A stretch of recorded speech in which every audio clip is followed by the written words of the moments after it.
आज का यह दिन हमारे लिए अत्यंत महत्वपूर्ण दिन है, जब हम लोग प्रयागराज की इस पावन धरा पर,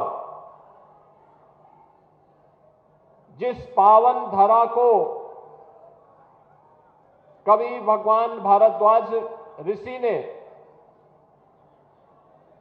भगवान वाल्मीकि ऋषि ने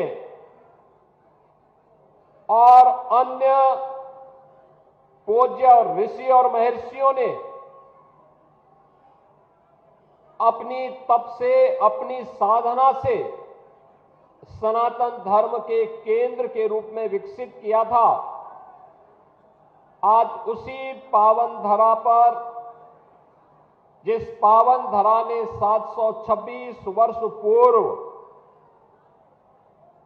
भक्ति के शिरोमणि के रूप में भगवान रामानंदाचार्य के प्रकट होने की पावन धरती के गौरव को अपने साथ जोड़ा है, ऐसी त्रिवेणी की इस पावन धरा को मैं कोटि कोटि नमन करते हुए आप सबका आज के इस आयोजन में उत्तर प्रदेश सरकार की ओर से हृदय से अभिनंदन करता हूं। आप सबका मैं स्वागत करता हूं।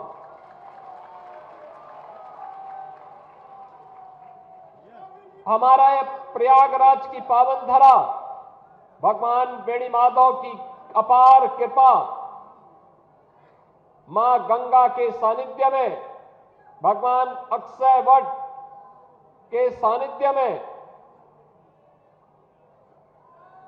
त्रिवेणी का वह रूप जिसे हम मां गंगा, मां यमुना और मां सरस्वती के रूप में स्मरण करते हैं, देश और दुनिया यहां पे आकर के संगम में डुबकी लगा करके अपने जीवन के आदि दैविक, आदि भौतिक और आध्यात्मिक तीनों तापों से मुक्त होने के संकल्प के साथ आगे बढ़ता है। आज भी प्रयागराज में हम सबको भौतिक रूप से वह सब कुछ दिखाई देता है। मां गंगा भी है, मां यमुना भी है और मां सरस्वती भी है। एक सामान्य नागरिक के लिए, एक सामान्य श्रद्धालु के लिए, एक सामान्य मानव के लिए यह धरती आज के दिन पर उसका प्रत्यक्ष गवाह है। यहां धर्म भी है, यहां न्याय भी है और यहां पे ज्ञान भी है, और तीनों को लेकर के देश भर के अलग अलग जिज्ञासु अपने तरीके से इस पावन धरा पर उपस्थित होते हैं। बहनों और भाइयों, जगत गुरु रामानंदाचार्य जी ने, याद करिए, कोई अचानक महान नहीं बन जाता है। महानता के लिए उस प्रकार के दिव्य गुणों को अपने अंदर आत्मसात करने की सामर्थ्य भी होनी चाहिए, उस प्रकार का दृढ़ संकल्प भी होना चाहिए, उस प्रकार की दिव्य दृष्टि भी होनी चाहिए। एक सामान्य मनुष्य की दृष्टि सीमित होती है, अपने लिए सोचता है, परिवार के लिए सोचता है, उसकी दुनिया परिवार तक सीमित रहती है। लेकिन एक महामानव का, ईश्वरीय गुणों से भरपूर किसी महामानव का जो दृष्टि होती है वह दिव्य होती है, कल्याण की होती है, धर्म के प्रति लोगों के मन में जागरूकता की होती है। उनका भाव स्वयं के लिए नहीं, स्वार्थ के लिए नहीं, परमार्थ के लिए होता है। और यही कार्य इस धराधाम पर प्रकट होकर के पूज्यपाद श्रीमद जगत गुरु रामानंदाचार्य भगवान ने किया था। 726 वर्ष पूर्व जिस धरा पर जन्म हुए थे, वह कालखंड ऐसा था याद करिए वो कालखंड ऐसा था जब विदेशी हमले हो रहे थे, आक्रमणकारी सनातन धर्म को रौंदना चाहते थे। उनके लिए विदेशी आक्रांताओं ने साजिश रची थी समाज को तोड़ने के लिए, जाति के नाम पर बांटने के लिए। तमाम वादों के आधार पर सामाजिक ताने बाने को छिन्न भिन्न करने की साजिशें हो रही थी। और याद करिए उस समय सबसे पहले मत और संप्रदायों को एकजुट करने का आह्वान उस समय उन्होंने कहा था कि सर्वे प्रपत्तेरधिकारिणो मता, यानी सभी जन ईश्वर के चरणों में शरणागति के सदैव अधिकारी हैं। यह किसी ने उद्घोष किया था तो भगवान रामानंदाचार्य जी ने किया था। उन्होंने कहा ये मत और संप्रदाय के आधार पर मत बंटो। उन्होंने कहा ईश्वर की शरणागति लेने का अधिकार तो हर मनुष्य को है। और याद करिए भगवान रामानंदाचार्य जी हैं जिन्होंने एक नहीं 12 शिष्य बनाए, अलग अलग जाति के बनाए। श्री अनंताचार्य जी महाराज, श्री कबीरदास जी महाराज, सदगुरु रविदास जी महाराज, सदगुरु पीपाजी महाराज, सुरसुरानंद जी महाराज, स्वामी सुखानंद जी महाराज, स्वामी नरहरियानंद जी महाराज, स्वामी योगानंद जी महाराज, स्वामी भावानंद जी महाराज, श्री धन्ना जी, श्री सेन जी, श्री गलवानंद जी, ये सभी 12 शिष्य भगवान रामानंदाचार्य जी ने उस समय के समाज को जोड़ने के लिए बनाया। और मैं सचमुच आज भी देखता हूं, मैं आज भी देखता हूं हमारे रामानंद परंपरा से निकली हुई अलग अलग धाराएं समाज को जोड़ने का अद्भुत कार्य करती हैं, अद्भुत कार्य करती हैं। अभी जगतगुरु रामानंदाचार्य जी कह रहे थे, मैं देखता हूं ऐसे गांव-गांव में जाता हूं, जब मैं रविदासी संप्रदाय से जुड़े हुए संतों की साधना को देखता हूं, इस मंच पर आज ये सभी 12 परंपरा के संतजन यहां पर उपस्थित हैं। इस पंडाल में भी हजारों की संख्या में संतों की उपस्थिति रामानंद परंपरा की अलग अलग धाराओं से, कबीरपंथी भी है, रविदासी परंपरा से भी है, श्री पीपा जी की परंपरा से भी है, अलग अलग परंपरा से जुड़े हुए सभी पूज्य संतों की उपस्थिति इस सनातन धर्म की उस एकता का उद्घोष कर रहा है जो आज की आवश्यकता है। मैं गांव में देखता हूं रविदासी परंपरा से जुड़ा हुआ हमारा संत कितने सात्विक भाव से कुटिया बना करके केवल और केवल कंठी धारण करने के साथ ही प्रभु की उपासना के लिए अपने आप को समर्पित करता है। कबीरदासी परंपरा से जुड़े हुए संत जहां भी कुटिया रमाया उसने वहां पर जगत गुरु रामानंदाचार्य की परंपरा को उसी मजबूती के साथ आगे बढ़ाया।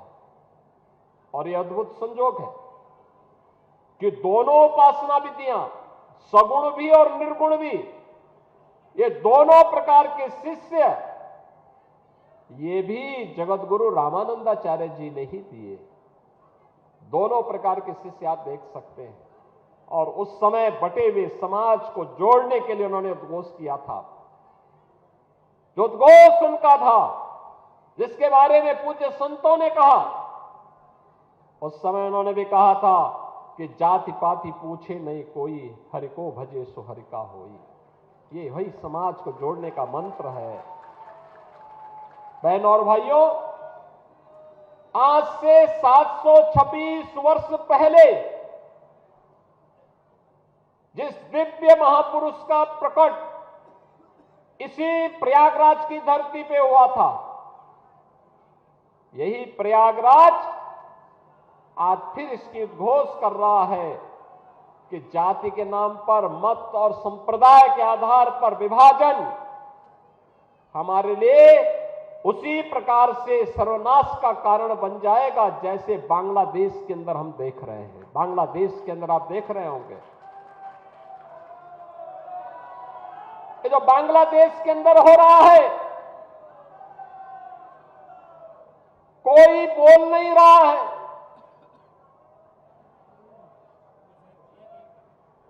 सेकुलरिज्म के नाम पर ठेका लेकर के चलने वाले वे लोग जिनकी दुकानें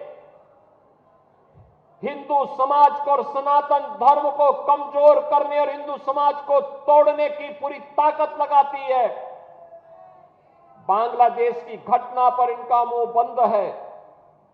इनके मुंह पे लगता किसी ने फेविकोल चिपका दिया है, ऐसे लगता है कोई टेप इनके मुंह पे चिपक चुका है।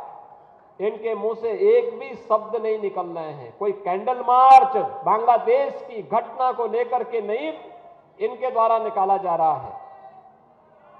और यह हम सब के लिए एक चेतावनी भी है, एक चेतावनी भी है।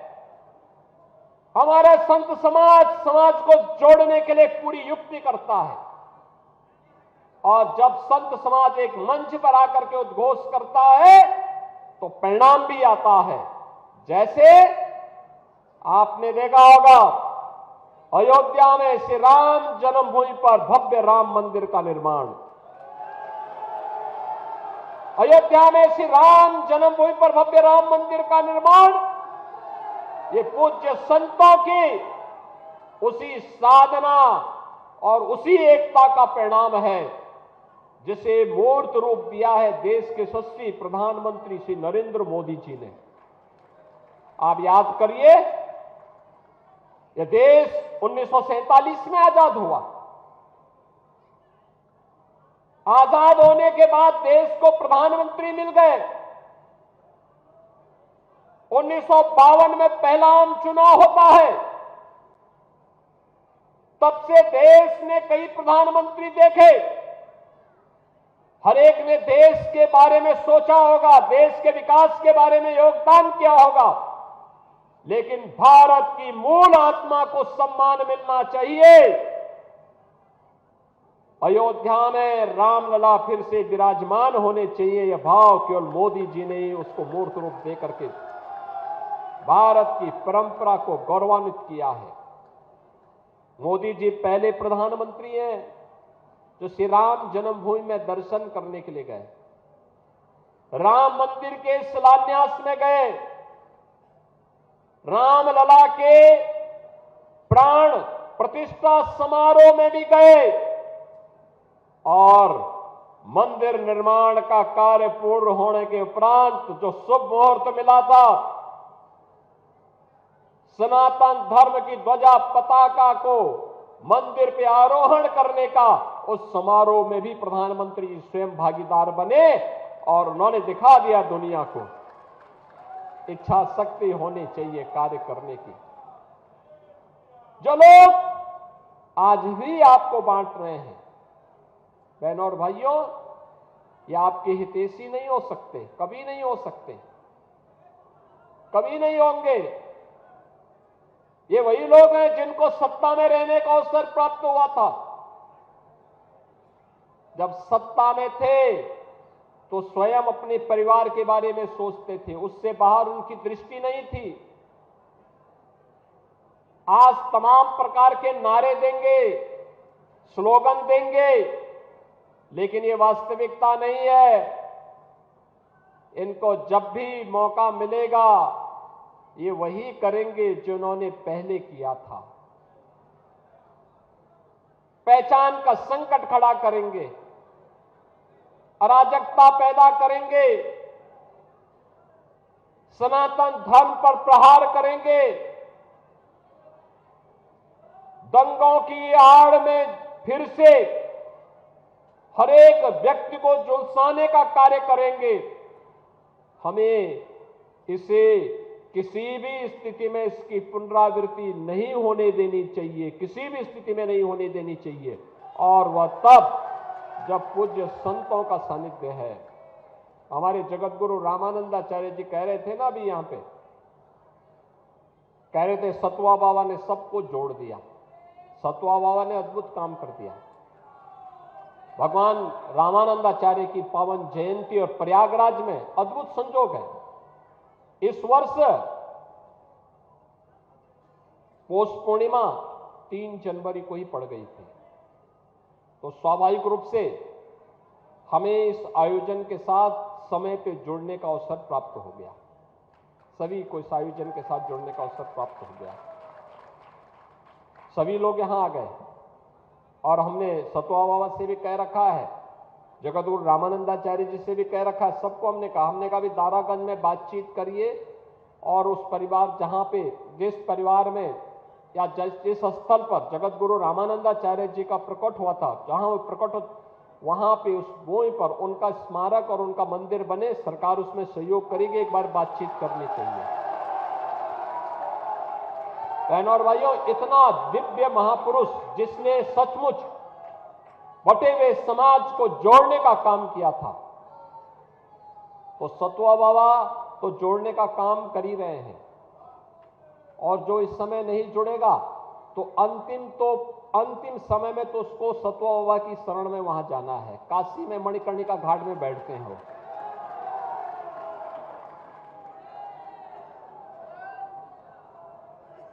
और इसीलिए आज के इस अवसर पर मैं जगत गुरु पूज्यपाद रामानंदाचार्य जी महाराज, जिनकी 726वीं इस पावन प्रकट उत्सव में हम सबको शामिल होने का अवसर प्राप्त हुआ है, हम सब उनकी प्रेरणा को अपने जीवन का मंत्र बनाएं। यही हमारे जीवन को और सनातन धर्म की इस परंपरा को, जो आज माघ मेले के रूप में, कुंभ और महाकुंभ के रूप में, अविरल और निर्मल गंगा के रूप में, त्रिवेणी के इस पावन संगम में स्नान करने के लिए जो कोई भी आ रहा है, क्या दिव्य स्नान का आनंद ले रहा है। देखो, मैं भी आया तो मैंने पहले कह रखा था, मैंने कहा मैं पहले जाऊंगा तो पहले मैं त्रिवेणी में डुबकी लगा करके कृतज्ञता ज्ञापित करूंगा मां गंगा के प्रति, मां यमुना और मां सरस्वती के प्रति। क्या पावन जल है। आप अनुमान करिए, आज से 10 साल पहले, 8 साल पहले क्या ऐसा मिल पाता था क्या? देखो, जब राम भक्त और कोई गंगा भक्त देश की सत्ता में रहता है, ऐसा दिव्य अवसर तब प्राप्त होता है। देखो, मोदी जी ने चमत्कार कर दिया ना, नमामि गंगे के माध्यम से मां गंगा के प्रति अपनी कृतज्ञता को ज्ञापित करते हुए कोई भारत माता का सच्चा पुत्र ही ऐसा काम करेगा जो मोदी जी ने करके दिखा दिया। कितनी दिव्य अनुभूति हो रही है। जो भी जा रहा है मोदी जी को आशीर्वाद दे रहा है, जो भी स्नान कर रहा है उनके प्रति आभार व्यक्त कर रहा है। आभार और आशीर्वाद के शब्द इस बात को लेकर के हैं कि आज मां गंगा की अविरलता और निर्मलता हमारी माघ मेला को, कुंभ मेले को, महाकुंभ के आयोजन को और भी दिव्यता की ओर की अनुभूति करा देता है। जिसकी भी इच्छा नहीं होती आकर के लाखों लोगों को देखता है। मैं पौष पूर्णिमा को देख रहा था, प्रशासन का अनुमान था कि 10 से 15 लाख लोग आएंगे। मैं कहता था 20 से 25 लाख लोग आएंगे, और आए 31 लाख श्रद्धालु। 31 लाख, और पिछले 5-6 दिनों में 1 करोड़ श्रद्धालु स्नान कर चुके हैं। ये है सनातन आस्था। इस सनातन आस्था को मजबूती प्रदान करने के लिए डबल इंजन की सरकार सदैव आपके साथ में है, आपके साथ खड़ी है। आप सबका दायित्व बनता है, हम सबका दायित्व बनता है ये बांटने वाले लोगों को, तोड़ने वाले लोगों को हम कभी पनपने न दें, पनपने न दें। ये कमजोर करने वाले लोगों को किसी भी स्थिति में हमें आगे नहीं बढ़ने देना है। अगर हम सब इस संकल्प के साथ आगे बढ़ेंगे तो आने वाला समय सनातन धर्म का ही है।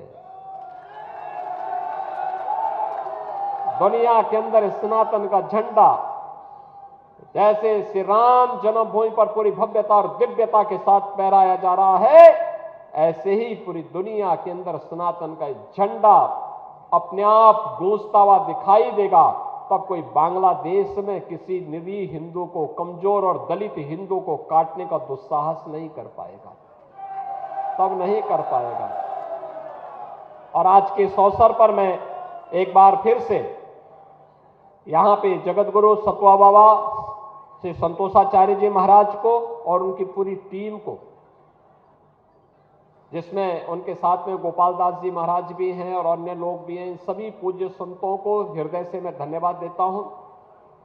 जिन पूज्य संतों ने अपनी उपस्थिति से इस कार्यक्रम को सफल बनाया है, उन सब का भी हृदय से अभिनंदन करता हूं।